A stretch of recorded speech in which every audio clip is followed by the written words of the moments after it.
Hal yang langsung aku pelajari ketika pindah ke Malaysia adalah pabrik mobil yang sepi biasanya tanda bahaya, tapi yang satu ini malah bikin bingung.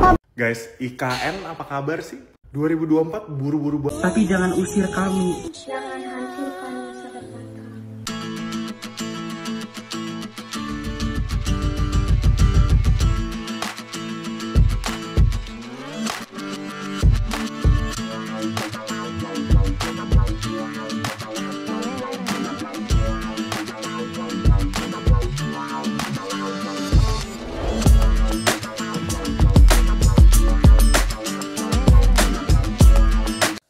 Assalamualaikum warahmatullahi wabarakatuh. Berjumpa kembali dengan Romdia Pratama. Teman-teman sahabatku semuanya, gimana kabar kalian?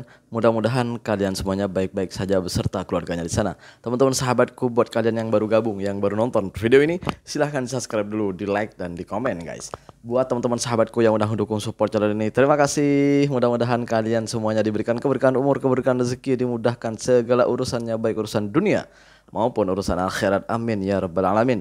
Teman-teman sahabatku semuanya guys, ini seperti biasa guys, kita akan nge-reaction beberapa video yang lagi viral guys. Seperti apa videonya? Ini dia guys.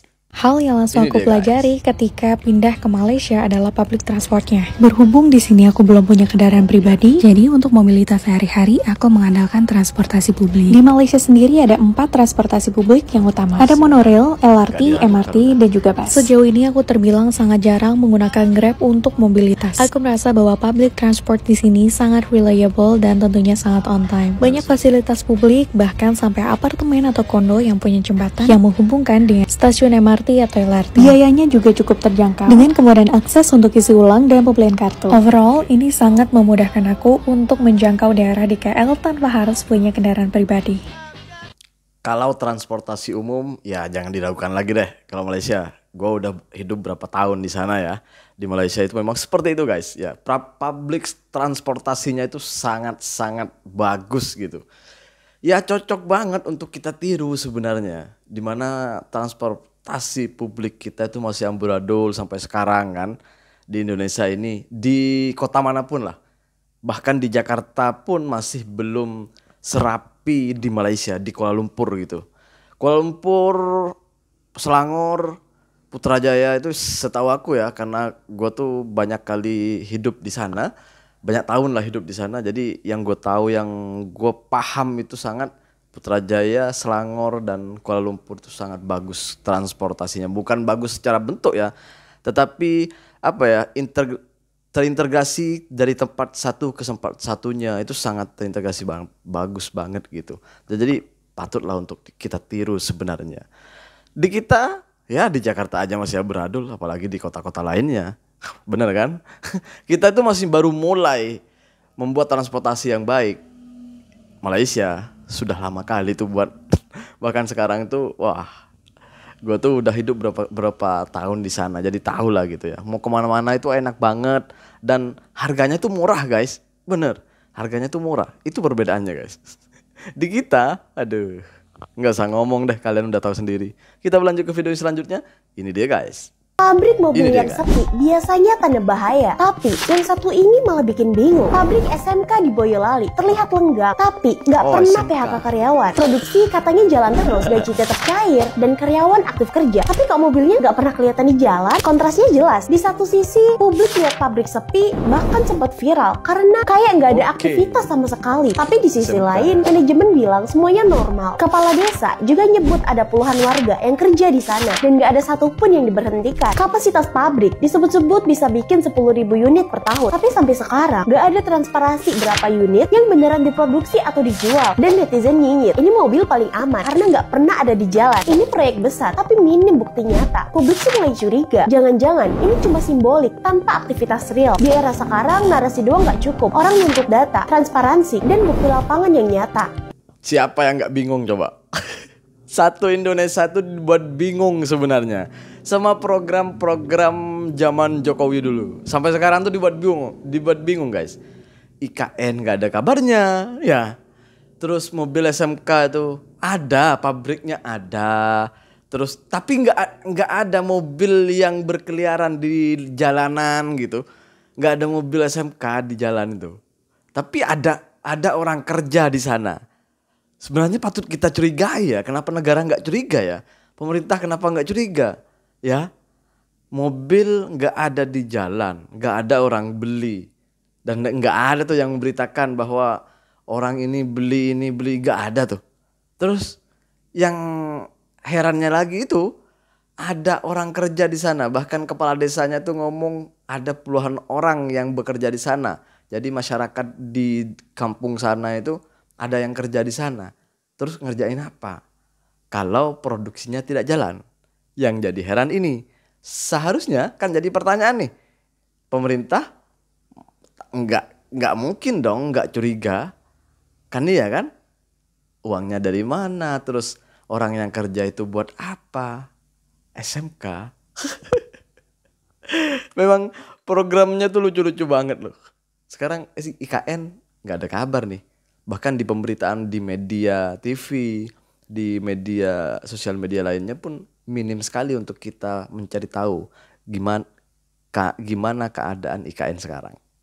Kita berlanjut ke video selanjutnya guys. Ini dia guys. Guys, Ini dia, IKN guys. apa kabar sih? 2024 buru-buru banget pada pengen pindahan ya. Raffi Ahmad sama influencer rame banget dibawa ke sana. Sampai 17-an pada pakai baju ondel-ondel.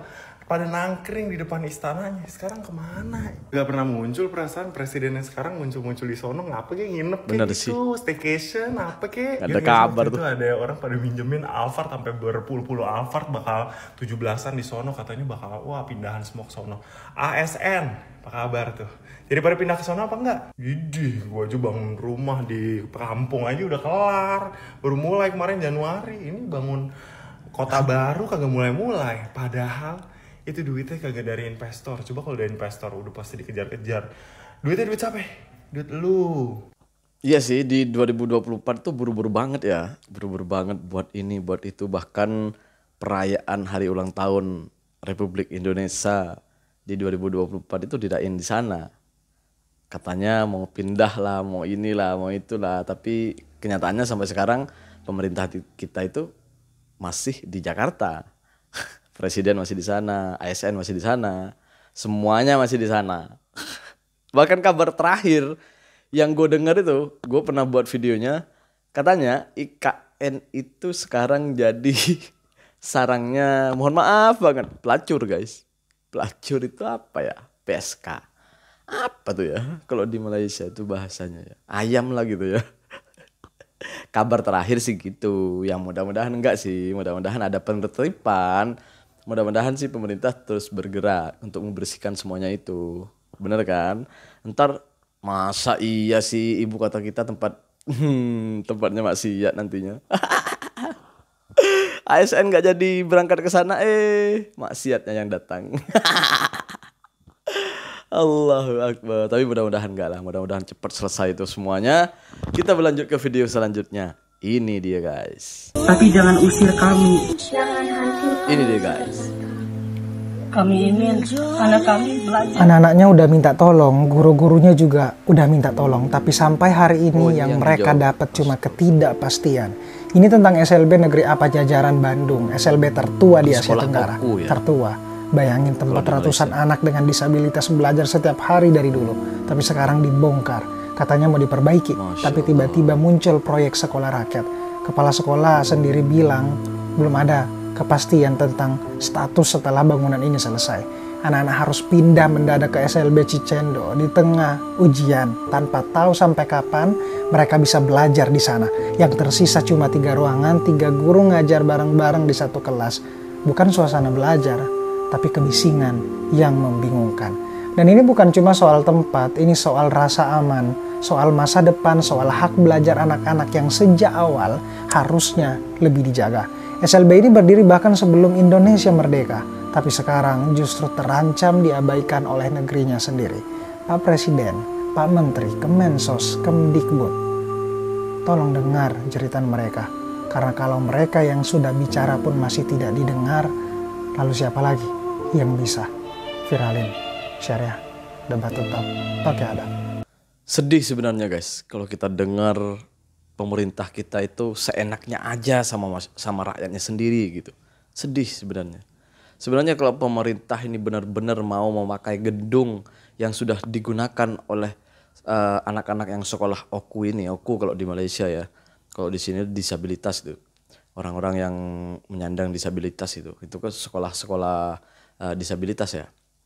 Jadi kalau memang benar-benar pemerintah mau mengubah alih fungsi atau mau menggunakan sekolah itu untuk program lain, seharusnya kan mereka siapkan dulu tempat yang layak untuk mereka agar mereka ini tetap proses belajar mengajarnya itu berlanjut gitu. Kasihan kan mereka kalau seperti ini caranya, tiba-tiba disuruh keluar dari sekolahnya. Kan di mana hati nuraninya? Di mana akal pikirannya pemerintah? Kan gitu. Seharusnya kalau memang benar-benar pemerintah ini memikirkan rakyatnya, sekian banyaknya petugas pemerintah yang duduk di sana, masa iya satu pun tidak ada yang memikirkan masyarakat kecil seperti ini? Kenapa nggak disiapkan dulu gitu? Siapkan mereka tempat dulu agar mereka ini bisa tetap sekolah, bisa tetap belajar di sekolah gitu.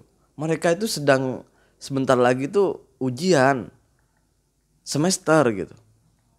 Kok tega gitu ya? Tiba-tiba diusir dari sekolah itu, dari tempat itu. Kenapa nggak disiapkan dulu untuk mereka kalau memang tempat itu mau digunakan program yang lain? Siapkan dulu untuk mereka. Kasihan mereka kan? Kasihan loh. Kasihan kok, masa iya pemerintah ini nggak punya, banyaknya orang yang duduk di pemerintahan itu nggak ada satupun yang punya hati nurani. Astagfirullahaladzim. Ayolah, ubah mindset kita, cara kita.